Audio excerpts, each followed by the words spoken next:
Ito yung buhay namin dito. Ano kaya nakain nito? Bakit ito naglilinis dito sa ano namin? Terrace. Dalaga pa to.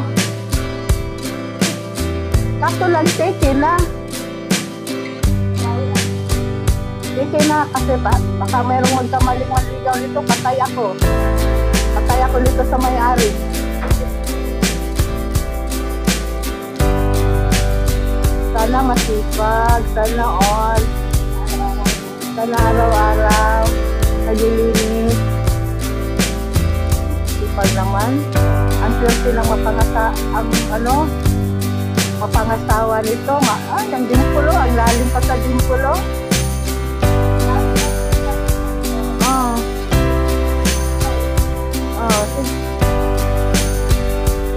Kapag may ad dito, makalibre ako nito ng chicken sa pag-i-off namin.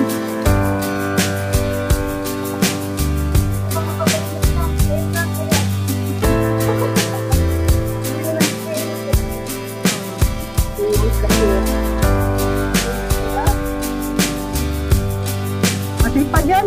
Basta hindi lang inaaway ni Daddy. Inaaway yan ni Daddy na to. Po. Siguro kung inaaway ito ngayon, ewan ko lang.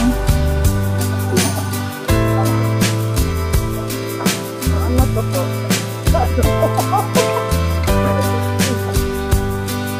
Sige na, mag-bye-bye ka na kasi may trabaho pa din ako. Sige na, yan ang buhay natin ng mga